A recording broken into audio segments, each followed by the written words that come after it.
gente vai falar sobre direitos humanos e acesso à justiça. O grupo é composto por mim, Lana Núria, pela Brenda, pelo Cauã e pela Natália. O nosso seminário a gente vai falar sobre acesso à justiça, os aspectos históricos, os documentos internacionais, acesso à justiça como direito fundamental na Constituição, obstáculo ao acesso efetivo à justiça e os caminhos para a efetivação do acesso à justiça. Bom dia, vou falar sobre o acesso à justiça, aspectos históricos sociais. Para a gente entender sobre o conceito de acesso à justiça, a gente tem que ir bem mais atrás, especialmente na Grécia Antiga, em Atenas. Eles nomeavam 10 advogados para ter esse acesso à justiça aos mais pobres. Mas o conceito de acesso à justiça, ele muda de acordo com o aspecto histórico e cultural. Logo adiante, mais na Idade Média, ela também foi um palco de iniciativas com o fim de assegurar o acesso à assistência jurídica aos mais necessitados, mas com um viés mais cristão, mais caridoso. Na França medieval também, como um exemplo, ela possuía um sistema no qual funcionava mais como um patrocínio gratuito das pessoas conseguirem acessar essa justiça. Nos estados liberais do século XVIII, XIX, foi mais no âmbito individualista de direitos, porque eles focavam mais no acesso à justiça para as pessoas mais ricas, ou seja, a classe mais burguesa e tudo mais. Mas nesse sentido, o Estado, mesmo assegurando os direitos, ele não focava na classe trabalhadora, na classe mais pobre, e só dava atenção mais às pessoas que tinham condições de pagar.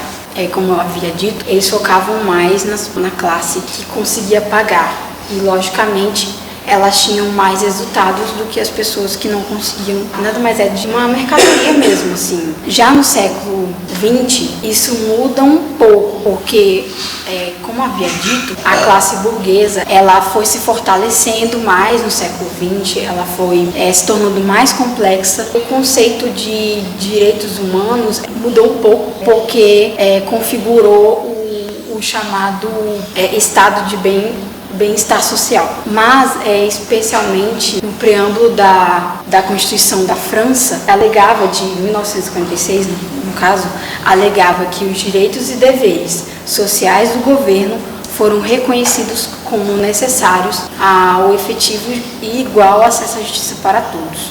Focando mais na parte do Brasil, o que acontece? O Brasil, ele nessa parte de 1940, 1950 e em diante, ocorreu, como a gente já sabe, a ditadura. A ditadura, ela contribuiu bastante para fazer com que retardasse o acesso à justiça aqui no Brasil. Só que muitas exceções, teve uma lei número 1060 de 1950, onde os incisos dela, basicamente, se vocês forem pesquisar, a maioria deles estão vetados, mas ainda existe essa lei. Nos países vanguardistas, norte-americanos, europeus, eles ampliaram mais os seus estudos em relação ao acesso à justiça, tanto que tem um livro do Campelatti e do Gardi, que o livro ele se chama Acesso à Justiça, o próprio nome já diz, só que ele só foi traduzido aqui no Brasil somente em 1988, logo quando teve a Constituição, a nossa Constituição. Ele classifica esse livro, nada mais do que 3 ondas, só que essas 3 ondas, elas são muito interessantes, porque a primeira onda que ele classifica é mais sobre a contratação dos advogados para eles prestarem a assistência judiciária gratuita. Na segunda onda, ele diz que elas são as reformas tendentes à representação jurídica para os direitos difusos. E na última, literalmente, a junção das 2 ondas, só que ele sugere uma nova perspectiva. Bom, eu vou falar um pouco sobre o acesso à justiça e os documentos internacionais. Esse direito humano do acesso à justiça, Ele significa que os indivíduos eles têm o direito de levar o conhecimento ao juiz, as suas alegações violam os direitos humanos. O primeiro documento que reconheceu esse direito foi a Convenção Europeia de Direitos Humanos. Foi adotado pelo Conselho da Europa em 1950 e entrou em vigor em 1953. O valor desse documento ele pode ser visto no artigo 8º da Declaração Universal de Direitos Humanos e no artigo 6º da Convenção Europeia de Direitos Humanos. O artigo 8º, ele afirma que toda pessoa tem o direito a um recurso efetivo ante os tribunais nacionais competentes que amparem contra atos que violem seus direitos fundamentais reconhecidos pela lei. E o artigo 6º, ele fala que os indivíduos têm direito à prestação jurisdicional em prazo razoável. Inclusive, a Corte Europeia de Direitos Humanos chegou a condenar os estados a indenizar os lesados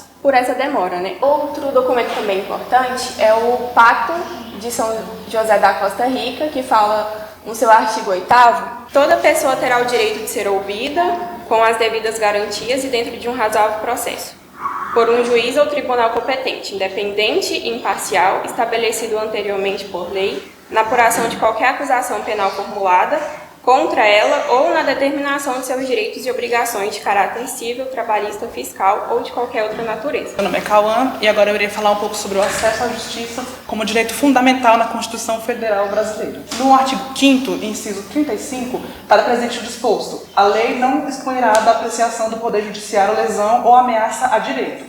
Porém, havia um problema. Nele não versava sobre o tempo processual do processo, podendo haver ônus a uma das partes processuais. Em 2004, a força da emenda constitucional de número 45, que houve a garantia do direito fundamental constitucional como a razoável duração do processo. A emenda citada deu origem ao inciso 78 do artigo 5º da Constituição Federal com a seguinte redação: a todos, no âmbito judicial e administrativo, são assegurados a razoável duração do processo e os meios que garantem a celeridade de sua tramitação. Então, teve uma responsabilidade do Estado para tornar a tramitação dos processos mais célere, né? Teve um esforço maior para poder que o processo andasse, corresse com mais rápido, não ficasse aquela coisa demorada, né? Então foi aí que teve essa garantia desse direito. Assim, podendo ter uma experimentação da distribuição factível da justiça para os menos favorecidos economicamente. Então houve o foco maior às pessoas economicamente desfavorecidas, não só aquelas que tinham o maior acesso à justiça, né? Tendo um maior acesso e garantia melhor para quem era desfavorecido economicamente. Então, como eu já tinha dito, essa garantia constitucional, ela introduziu a efetividade e a celeridade da tutela jurisdicional como direito fundamental. É nesse sentido que o então ex-ministro do Supremo Tribunal Federal, Carlos Alberto Menezes Direito, preconizou: o maior esforço que a ciência do direito pode oferecer para assegurar os direitos humanos é voltar-se principalmente para a construção de meios necessários à sua realização nos estados e ainda para o fortalecimento dos modos necessários de acesso à justiça, com vistas ao melhoramento e celeridade da prestação jurisdicional. Então, esse direito é um dos direitos fundamentais para garantir o acesso a todos à justiça, né, à tutela jurisdicional. Bom, falando sobre os menos favorecidos economicamente, a gente vai falar um pouco sobre os obstáculos do acesso efetivo à justiça. A gente sabe que são muitos, eu vou tentar abordar 2 aqui no slide, e porque na entrevista que a gente fez, a gente vai abordar de forma mais ampla esses obstáculos, e eu vou abordar o obstáculo econômico. A gente sabe que a discrepância da desigualdade social no Brasil é muito alta, e isso limita o efetivo acesso à justiça. Com a desigualdade, temos a consequência, a não concessão dos direitos à cidadania. A gente sabe o quanto causas processuais são caras, o quanto honorários advocatícios são caros, e que tem muita dificuldade das pessoas menos favorecidas economicamente de acessar esses direitos. Podem ter muitos direitos, mas tem dificuldade de se acessar e ter esse gozo pleno do seu direito. O obstáculo econômico, como eu tinha falado, restringe o exercício da cidadania quando não propicia saída aos menos favorecidos. Ao analisar os obstáculos econômicos, conseguimos entender por que as classes mais baixas estão tão distantes da justiça. E essa dificuldade não se limita apenas ao poder judiciário, mas também envolve órgãos públicos, porque eles têm a obrigação de promover a cidadania e organizar a sociedade sempre buscando a igualdade, conforme a própria Constituição assegura, né? O artigo 5º, todos são iguais perante a lei, sem distinção de qualquer natureza, garantindo-se aos brasileiros e aos estrangeiros residentes no país a inviolabilidade do direito à vida, à liberdade, à igualdade, à segurança e à propriedade, termos seguintes. Então, como eu falei, a gente sabe que tem muitos direitos, mas será se eles conseguem acessar esses direitos? Será se não são meras declarações de uma realidade distante para eles? Que é o que José Renato Naline diz. Ele aponta que a pobreza cria uma barreira que impede que conflitos sejam avaliados por um juiz parcial, o que, por sua vez, limita o acesso dos pobres ao seu direito. Além disso, ele destaca que, para os despossuídos, os direitos fundamentais muitas vezes se tornam apenas promessas vazias, sem impacto real em suas vidas cotidianas.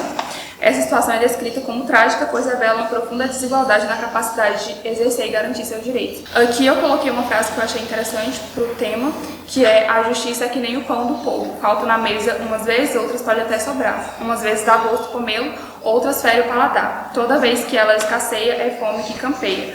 Quando o seu sabor não presta, desagrada geral.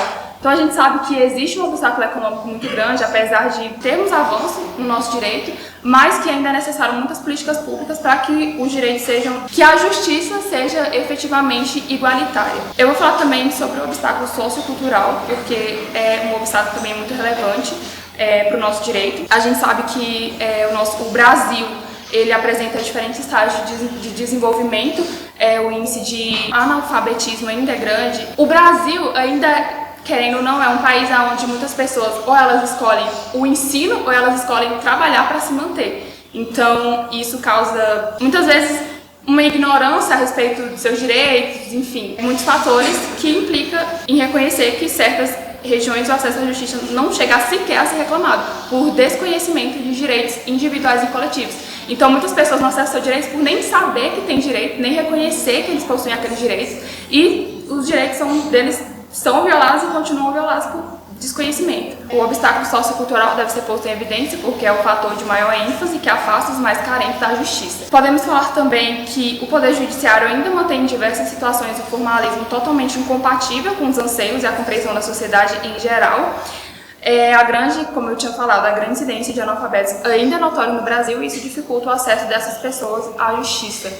A gente sabe que ainda existe muito medo, muito receio de algumas pessoas, com um bloqueio de muitas pessoas em relação ao Poder Judiciário, de buscar os seus direitos, de um olhar de medo, de buscar os seus direitos realmente por ver todo aquele formalismo, toda aquela linguagem muito formal, que entre os juristas é muito bom, mas de jurista para pessoa dificulta muito. Então eu acredito que isso afasta muitas pessoas, é um obstáculo sociocultural muito relevante para o judiciário. Agora, correlacionando ao que ela falou, eu vou apresentar um pouco sobre caminhos de efetivação do acesso à justiça, né? Porque como ela pôs os obstáculos do acesso à justiça, a gente vai tratar um pouco de alguns meios que servem como instrumento do acesso efetivo à justiça, né? De como são organizados e de como funciona para garantir o acesso à justiça, mesmo com tantos obstáculos e problemas que ainda existem na estrutura. Aí aqui, no nosso material usado como referência,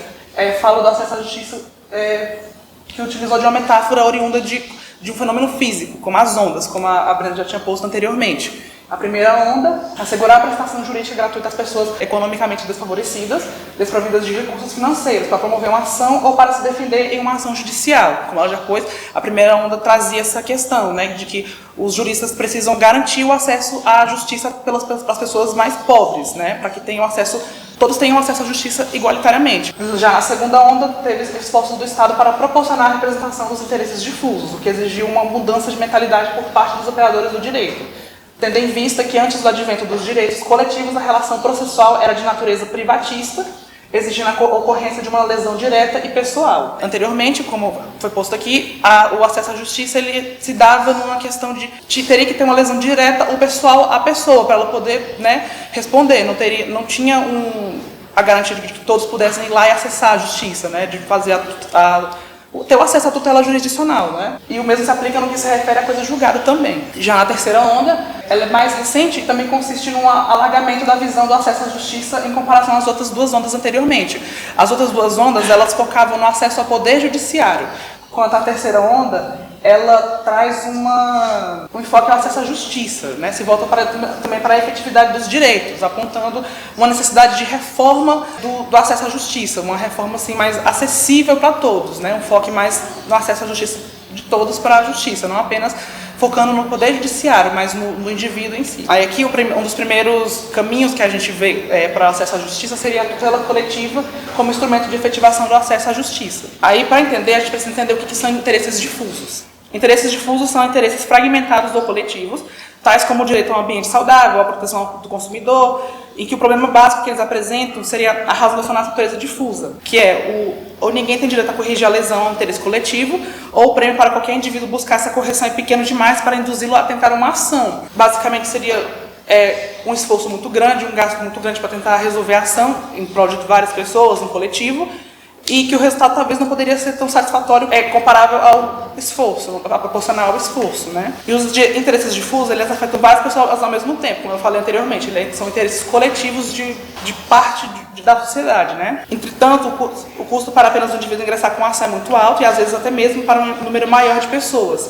O custo continua sendo alto, isso quando se consegue reuni-las para lutar pelos seus próprios direitos. Atualmente, no Brasil, o Ministério Público tem sido bastante atuante na defesa dos cidadãos, quando se trata de interesse difuso. Uma vez que tem o Ministério Público a legitimidade para propor a ação civil pública, na qual são contemplados esses direitos difusos citados anteriormente. E aí, a segunda onda, é por isso que a segunda onda ela foca justamente na atenção da proteção aos interesses difusos. As mudanças levadas a efeito pela segunda onda do acesso à justiça possibilitaram o rompimento de uma visão individualista do processo e o surgimento de uma visão coletiva. Como foi falado, não é apenas uma visão individualista de um direito só de um, mas de um coletivo social, né? É sob este foco que devem ser abordadas as ações coletivas que representam um considerável progresso no acesso de todos os cidadãos à justiça, com o intuito de resguardarem os interesses difusos e públicos. Aí aqui no texto ele faz uma alusão ao princípio da justiça, né, o acesso à justiça, em que fala que o tema do acesso à justiça, dos mais caros aos olhos dos processualistas contemporâneos, não indica apenas o direito de aceder aos tribunais, mas também o de alcançar, por meio de um processo cercado de garantias, ao devido processo legal, a tutela efetiva dos direitos violados ou ameaçados. Aí ele cita, na feliz expressão de Kazuo Watanabe, o acesso à justiça resulta no acesso à ordem jurídica justa. Esse acesso do direito coletivo, ele tem que ser justo, né? Tem que ser uma forma de todos tenham esse acesso, né? Que uma pessoa pode entrar com acesso à justiça para poder representar várias pessoas, né? Representar os seus direitos coletivos. Então, vê que esse tema está bastante ligado ao tema dos direitos coletivos e processo coletivo, né? Então, isso é muito, toca na questão dos direitos humanos, toca na questão de que todos têm que ter o acesso, né? Todo mundo. Não importa quem você seja, as suas condições, você tem que ter o acesso justo à justiça, porque esse é um direito fundamental para todos, o que também é o tocante aos direitos humanos. Então, o direito também tem experimentado nas últimas décadas uma profunda mudança face à emergência dos direitos coletivos e à necessidade de instrumentos aptos a tutelá-los, né? A gente viu que houve várias mudanças durante a história do direito, para poder chegar até onde nós estamos atualmente. Os direitos coletivos, indicados pelos interesses difusos, coletivos individuais homogêneos, abrem novas perspectivas de acesso à justiça por parte de grande número de pessoas. Agora, ao invés de ingressar solitariamente com uma ação, assumindo sozinho o risco da sucumbência e custas judiciais, o cidadão pode ingressar solidariamente com uma ação no sentido de defender interesses de uma coletividade. Então, nesse contexto, o acesso à justiça ele pode ser concebido como o mais fundamental dos direitos, como o mais básico dos princípios processuais e como uma garantia constitucional fundamental. Importa, com efeito, em conceber o acesso à justiça em seu aspecto substancial, no sentido de ser o direito ao acesso a uma ordem jurídica realmente justa, e não o direito à mera admissão em juízo. E aqui outro caminho que a gente encontra é os juizados especiais como meios céleres de acesso à justiça. Aí logo no começo do texto, ele fala que o movimento mais importante em relação à reforma do processo se caracteriza pelo que podemos denominar de desvio especializado e pela criação de tribunais especializados. A criação do juizado especial, ela foi prevista pelo inciso 1º do artigo 98 da Constituição Federal de 1988. Ela tinha, só que a efetiva implantação dela só foi ocorrer após a aprovação da Lei Federal 9.099, de 26 de setembro de 1995. Até então, antes funcionava o antigo juizado de pequenas causas, que julgava e processava demandas cujos valores não poderiam ultrapassar 20 salários mínimos. Hoje em dia, com a instituição do juizado especial, ela possibilita soluções em tempo menor, mais prático, né, o tempo mais célere do processo. O procedimento ele é mais econômico, tanto para o cidadão quanto para o judiciário.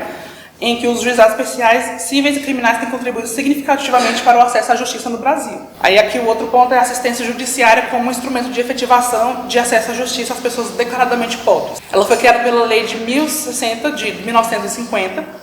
Ela tem sido desde então regulamentada, possibilitando que as pessoas destituídas de recursos financeiros possam entrar com ação para solicitar um advogado que atue em defesa dos seus direitos.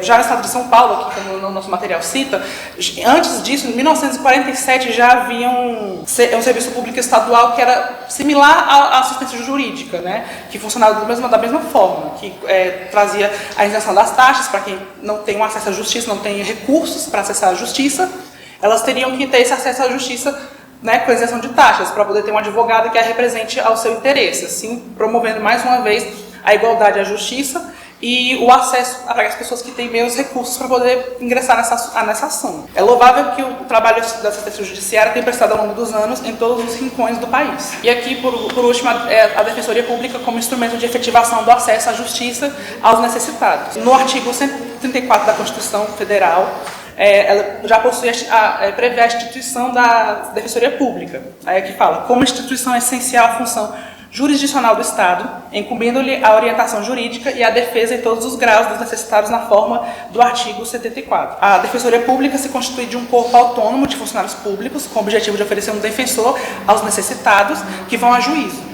A Lei Complementar número 80 de 1994 ofereceu as normas gerais a que se refere o parágrafo único do artigo 134 da Constituição Federal. Temos como exemplo algumas funções institucionais da Defensoria Pública previstas na Lei Complementar, sob exame, como promover extrajudicialmente a conciliação entre as partes em conflito de interesses, patrocinar a ação penal privada e a subsidiária da pública, patrocinar ação civil, patrocinar defesa em ação penal, patrocinar defesa em ação civil e recorrer, atuar como curador especial nos casos previstos em lei, exercer a defesa da criança e do adolescente. Então, a Defensoria Pública ela é parte legítima para as ações coletivas também nos termos do Código de Defesa do Consumidor e da Lei da Ação Civil Pública. Outro meio para efetivar esse acesso à justiça são as faculdades de Direito. Elas fazem isso por meio do oferecimento da formação prática aos alunos, do núcleo de práticas jurídicas, escritórios experimentais e da participação dos alunos nos estágios. E por último, temos a conciliação, que ela é uma forma de autocomposição. As vantagens dela estão relacionadas com a relação entre as partes, a redução do volume de processos judiciais e também a economia de tempo e dinheiro. A gente fez uma entrevista, com a professora Graziella. A entrevista ela vai ser um apanhado de tudo que a gente falou aqui, só que hoje de uma forma mais profunda. A gente acelerou um pouco o vídeo. A professora, aqui está o currículo dela, vocês conhecem, aí para não perder muito tempo, eu vou já passar para o vídeo. Uma colega fez uma pergunta sobre a relação entre os direitos humanos e o acesso à justiça. Na opinião da senhora, qual é a importância de garantir o acesso à justiça como parte dos direitos humanos? Para se garantir direitos, nós precisamos instrumentalizar direitos. Contudo, a lei trazer uma perspectiva normativa, isso não vai se concretizar naturalmente. Então, é muito comum que as pessoas tenham que judicializar para que normas sejam cumpridas. E é aí que está o acesso à justiça. Além da previsão do dever ser, que a norma traz, eu tenho que ter a garantia que se aquela norma não for cumprida, eu tenha mecanismos de provocar o Estado juiz e ter uma tutela jurisdicional. E eu preciso ter uma garantia que isso aconteça de que forma? Com ampla defesa, com contraditório, com garantias processuais. E esse acesso à justiça, ele também vai demandar o quê? Uma mínima compreensão cidadã da minha parte. Então, uma sociedade em que as pessoas não têm conhecimento sobre os seus próprios direitos, uma sociedade onde não se ensina a cidadania na educação formal, certamente vai ser um Estado extremamente violador de direitos. E um Estado que não tem a segurança jurídica, que não tem um sistema de justiça independente, forte e não corrupto, ele também não vai dar garantia de acesso à justiça. E esse acesso à justiça, ele é caro. O acesso à justiça demanda o pagamento de custas processuais, de taxas judiciárias, e é por isso que a Constituição Federal e outras normativas vão se preocupar com assistência judiciária gratuita. Por isso que existem as defensorias públicas, por isso que existem os núcleos de prática jurídica, para que as pessoas que não têm como pagar por esse acesso, para que elas tenham tenham também a mesma chance, a mesma oportunidade. E aí, com isenção de taxas judiciárias, com a isenção de custas processuais e com a garantia de terem uma advocacia técnica que seja realizada aí pela advocacia nativa, pelas defensorias públicas, pelos núcleos de prática jurídica. Então, é uma engrenagem, né? Mas é isso. O acesso à justiça, ele é fundamental, como o acesso à educação, como o acesso à saúde. E ele também vai ser fortalecido se nós tivermos uma educação forte na perspectiva de direitos humanos, uma educação na perspectiva de cidadania. Eu acho que isso também falta, né, como uma perspectiva da educação brasileira. Quais desafios enfrentados para garantir o acesso eficaz à justiça no Brasil, especialmente em relação à proteção dos direitos humanos de grupos vulneráveis? A proteção de direitos humanos de grupos vulneráveis passa por uma mudança de epistemologias aplicadas ao direito. O que significa isso? Como que o direito era lido e como o direito é lido hoje. Então, até a Constituição de 88, o direito era somente impactado por uma perspectiva patriarcal, heteronormativa, sem perspectivas antirracistas, sem perspectivas anticapacitistas. E o direito internacional propiciou que o direito antidiscriminatório começasse a ser discutido e popularizado. O direito internacional permitiu que a proteção internacional de direitos humanos viesse para a pauta do direito interno, e isso é realizado por meio do controle de convencionalidade, para aplicar, por exemplo, o direito interamericano aqui pelo STF, pelo STJ, pela magistratura de primeira e segunda instâncias aqui no Brasil. Então, é isso, o direito ele tem mudado, mas ele tem mudado por esforços que vieram das ciências sociais, da ciência política, da psicologia forense, da criminologia com perspectiva de gênero. Então, todas essas ciências têm a antropologia, todas essas ciências têm apontado para o direito que não adianta o direito partir de uma perspectiva de falsa neutralidade, que todos somos iguais perante a lei, então as nossas realidades são idênticas, e ao contrário, quais são os marcadores de desigualdade social que nós temos nas nossas comunidades? E o quanto isso impacta em exclusão de direitos? Todas as mulheres têm acesso à educação formal? Quais não têm? Todas as mulheres têm acesso a direitos sexuais e reprodutivos? Quais não têm? Todas as pessoas têm liberdade para o exercício, o gozo da sua orientação sexual? Quais não têm? Todas as pessoas podem se relacionar afetivamente, sexualmente com quem elas desejam? Quem não pode? Só lembrando que o casamento homoafetivo no Brasil não existe por lei, existe por uma decisão do STF. Então nós temos muito para caminhar. E eu estou falando de direitos afetos aos direitos da personalidade, afetos à identidade, mas vamos pensar também em direitos patrimoniais. Quem são as pessoas que têm o seu espaço, o seu território ameaçado ou retirado por interesses econômicos, por interesses políticos? Todo mundo tem o livre uso e gozo da sua posse? Quem são as pessoas que, por não terem a propriedade formal, são retiradas da sua posse? Né? E quais são os interesses políticos que motivam situações de extrema desigualdade e retirada de direitos? Né? Então, assim, a resposta é muito longa, né? Mas é para dizer que o direito vem se transformando com novas perspectivas, com novas epistemologias que provocam a reflexão sobre qual é o modelo de cidade que nós queremos, qual é o modelo de sustentabilidade que ainda não temos, se a propriedade privada ela é tão absoluta a ponto de alguém dizer eu vou provocar uma queimada nas matas da minha propriedade, sem que isso deixe de ser compreendido como algo que afeta direitos de outras pessoas. Né? Então, são novas perspectivas, não tão novas assim, é um trabalho muito antigo de muita gente que vem. Imagine, né, que quando se escreveu a Reivindicação de Direito das Mulheres, nós estávamos em 1791. Imagine todo o movimento abolicionista que aconteceu nos Estados Unidos, que aconteceu no Brasil, que aconteceu em outros países da América Latina e Caribe.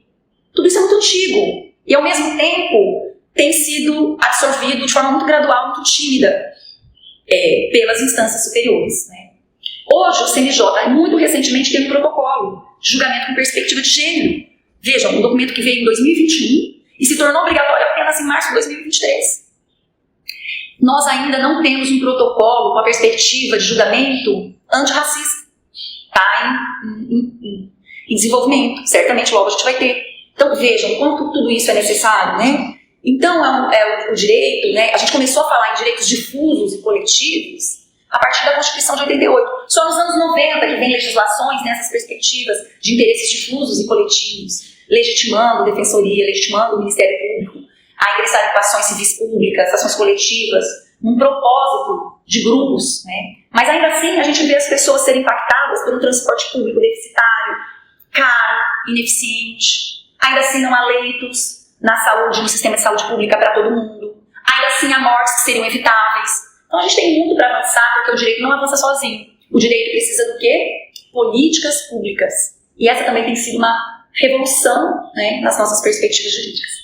Perguntou, como princípio do prazo razoável previsto no artigo 6 da Convenção Europeia de Direitos Humanos, reflete a importância do acesso à justiça como um direito humano fundamental, especialmente em situações onde a morosidade dos processos judiciais pode impactar negativamente a proteção e a efetivação dos direitos dos indivíduos. Perfeito. O Sistema Interamericano de Direitos Humanos, tanto por ações da Comissão Interamericana como pelas decisões da Corte, tem condenado os estados da América Latina e Caribe por isso. Por quê? Porque não deram acesso à justiça de forma plena. Vou dar um exemplo que é a realidade latino-americana e caribenha. Há mulheres que sofrem violações terríveis e elas não falam a língua oficial da justiça. Por exemplo, mulheres maias, na Guatemala, que sofrem uma violência sexual. O médico forense, a médica forense, não fala a língua delas. No momento de fazer o exame, de fazer as perguntas que são importantes para o laudo, até para poder organizar provas, né, contra o agressor, elas não falam a língua. Outra coisa, elas estão numa comunidade indígena que está distante do centro, onde tem o acesso à justiça por suas instituições. Onde está o Instituto Médico Legal? Onde está a Defensoria Pública? Onde está o Ministério Público? Ações itinerantes, né? Eu dei o exemplo da mulher indígena guatemalteca, poderia ter dado o exemplo da mulher indígena brasileira Yanomami. Né? Se o Estado não for até o território Yanomami para testemunhar ali as violações e tomar providência, aquela mulher Yanomami, né, vai até o Estado, o seu povo, ela fala a língua do Estado, ela sabe quais são os mecanismos, né? Então o sistema interamericano tem condenado os países por essas questões. Aqui no caso do Brasil, a gente teve condenações, tanto o caso Maria da Penha, que não é um caso de condenação na corte, mas a própria Comissão Interamericana evidenciou o quê? Que quase prescreveu o crime com as duas tentativas de feminicídio, e que isso é uma falha do sistema de justiça brasileiro. E quando teve a condenação, foi uma condenação desproporcional à gravidade do crime cometido. Então isso foi uma falha do sistema brasileiro, e que as investigações foram muito falhas. É tão louco isso, porque o próprio agressor da Maria da Penha vem agora à mídia, agora 2020, 2021, para fazer um comentário, para dizer, olha, eu fui vítima porque não teve uma investigação correta. Gente, não teve uma investigação correta porque os homens eram protegidos absurdamente nesses casos de violência doméstica. Até porque a mulher dizia que independente de mulher, independente de mulher. Então ninguém investigava o suficiente. E ele é uma pessoa com influência, uma pessoa de classe média, né, um professor universitário, né? Isso tudo foi problematizado lá na Comissão Interamericana de Direitos Humanos. Mais recentemente, em 2021, o Brasil foi condenado na corte, no caso Márcia Barbosa e outras versus Brasil, porque essa moça sofreu um feminicídio e todo o processo ela estigmatizou. No processo foi colocado o quê? Que ela era uma prostituta, não era. Ela era uma assessora parlamentar do próprio feminicida, que era um deputado. Ele já faleceu também. E ela foi chamada de prostituta, de usuária de drogas, estamparam isso na mídia paraibana, que isso aconteceu no estado da Paraíba. E o Brasil foi condenado. Inclusive, ele se valeu no processo da imunidade parlamentar, que não caberia aí, porque o crime de feminicídio não tinha nada a ver com a atividade parlamentar. Então, o Brasil condenou, aliás, o Brasil foi condenado pela corte por não acesso à justiça por isso, pela falta de garantia processual, pelo uso do instituto da imunidade parlamentar para beneficiar o próprio agressor. Então, quando a gente olha a Convenção Americana de Direitos Humanos, tanto o seu artigo 8º quanto o seu artigo 25º, está dizendo tem que dar acesso à justiça com garantias processuais, duração razoável do processo nesse contexto. Então, uma justiça demorada ela é injusta. Então, nós temos instrumentos normativos, tanto do Sistema de Proteção de Direitos Humanos regional, que é esse da OEA, como do Sistema Universal da ONU, para dizer que isso não pode acontecer. E não precisa esteja acontecendo todo o tempo, mas a gente está evidenciando e tem uma advocacia estratégica que denuncia internacionalmente essas violações. E eu, particularmente, eu sou muito simpatizante do direito internacional dessa advocacia internacionalizada, que tem também suas perspectivas liberais, suas falhas, seus equívocos, mas tem sido um instrumento para buscar, né, mudanças que vão repercutir no direito interno. Como você acha o papel dos juizados especiais na promoção da acesso à justiça e na garantia de direitos humanos? Especialmente, dos direitos humanos. Foi assim, um avanço, por quê? O juizado especial é menos burocrático, ele tem como princípios orientadores lá na Lei 9.099, vocês vão ver isso, a celeridade, a informalidade. Então, ele tramita mais rapidamente, não tem recurso de agravo. Em tese, até 20 salários mínimos, a própria pessoa pode fazer um encaminhamento, não aconselho ter um encaminhamento técnico, não é puxando a sardinha do meu lado, eu também sou advogada, mas porque eu entendo, por ser advogada, que esse sistema não é tão simples assim. Você precisa de uma orientação técnica. O acesso à justiça de verdade, ele demanda uma orientação técnica, né? Essa discussão teve agora também, né? Pode-se pedir alimentos sem acompanhamento da advocacia, né? Não aconselho, né? Não aconselho. A gente está aqui, né, estudando, nos formando, nos graduando, nos pós-graduando, para termos técnica no direito. O direito tem toda uma forma, né, de se colocar. E vamos respeitar quem se dedica a ela. Por outro lado, eu entendo também a intenção da norma, que é facilitar o caminho. Mas a advocacia, a defensoria pública não é um obstáculo, é uma orientação. É para que o jurisdicionado ou a jurisdicionada possa buscar esse caminho com firmeza, né? Com paridade de armas. Mas o juizado é fantástico. Eu mesmo, meus interesses pessoais, sempre estou demandando no juizado. Que é muito mais rápido, não tem custas em taxa judiciária até a fase concursal. Então, acho bacana, acho que foi uma mudança, né, que favoreceu. E lá na Justiça Federal, ajuda muito também as pessoas com questões previdenciárias que vão até 40 salários mínimos, né? E questões outras, contra a Caixa Econômica, questões contra as carteiras federais todas. É muito bom, é muito importante, eu gosto demais. Eu sou uma advogada que atuo muito no juizado, porque eu gosto daquilo que é mais efetivo. E começou a mostrar, né, pela justiça do rito ordinário, que estava ordinário demais, né? Tô brincando, desculpa, mas que estava, assim, que precisa ser mais eficiente, a eficiência passa por uma maior rapidez. A gente quer saber da senhora que mensagem você gostaria de deixar para os estudantes e futuros profissionais da área sobre a importância dos direitos humanos e o acesso à justiça. Essa pergunta é uma pergunta muito importante, muito difícil, e que eu me faço todos os dias quando eu estou chegando aqui na UFT. No caminho da minha casa para a UFT, né, que eu fico pensando, né, que eu passo a aula toda na minha cabeça, fico pensando o que vai ser importante que eu diga, o que eu digo para mim, por favor, não faça isso, né, porque a gente tem autocrítica, a gente sabe os nossos erros, pelo menos parte deles, né, a gente sabe quais são. E eu acho que um grande erro de um professor, de uma professora, é levar desesperança, é levar pessimismo. E isso eu não gostaria de fazer com nenhum de vocês. E um grande acerto de um professor, de uma professora, é levar a responsabilidade. Qual a importância de vocês nesse processo? É enorme.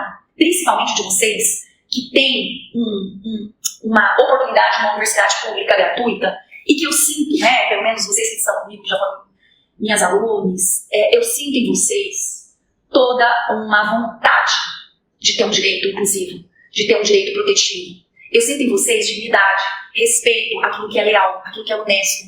Eu não sinto em vocês admiração pelo poder, pela ganância. Eu sinto em vocês admiração pelo conhecimento, pela vontade de mudar as coisas, para que outros jovens aqui estejam, e jovens que são atravessados por desigualdades, por exclusões. Então, é isso que eu sinto em vocês, é isso que me motiva. É isso que me faz estar aqui com vontade, com esse entusiasmo, que eu sei que eu tenho. Né? Que eu acho que vocês percebem que eu tenho prazer de estar aqui, porque eu tenho respeito, né? Teve a greve, a gente tem os nossos descontentamentos com a carreira, mas nada disso ameaça ou interfere na vontade que eu tenho de doar tudo que eu possa para vocês. Eu não sei muito, mas o que eu sei está aqui, posto, aberto para vocês. Eu me emociono sempre, porque em contrapartida eu tenho vocês, sabe? Alunos, alunas, alunos fantásticos, com muita vontade de fazer diferença. Me convidem para a posse de vocês, quando vocês estiverem assumindo como professores, como juízas, como procuradoras, como delegadas, como todas as possibilidades de carreiras. Eu vou estar lá, junto com a família de vocês, orgulhosa. E muito confiante que vocês vão fazer a diferença. Vocês dão todo sentido pra minha vida. Sabe, se eu não tivesse filhos, não faria diferença pra mim. Eu tenho uma relação com os meus alunos que é de continuidade. Por isso que eu tenho que estar aqui, eu quero que vocês absorvam tudo, aperfeiçoem, sejam muito melhores. Imagina, eu estou fazendo um doutorado aos 50, vocês vão fazer aos 30, aos 20 e poucos. É isso que eu quero, sabe? Vocês se muito mais radiantes, muito mais seguros. É isso dá sentido. E ainda bem, tem professores aqui como Suyen, como Cris Rock, como Naima, como Aline, como tantos outros, né? O professor Mazzoni, que é fantástico, gravando essa parte. Eu não falo de todo mundo, eu não vou lembrar o nome de todo mundo, né? Mas vocês têm professoras, Ana Lúcia, tanta gente, eu não vou falar o nome de todo mundo, gente, mas cada um e cada uma aqui tem uma importância e um valor para trazer para vocês conhecimento, para dividir com vocês experiências, valorizem experiências, né? É tão importante, vocês vão ter as de vocês e vai ser muito interessante, mas absorvam isso. E é isso, a gente é uma comunidade.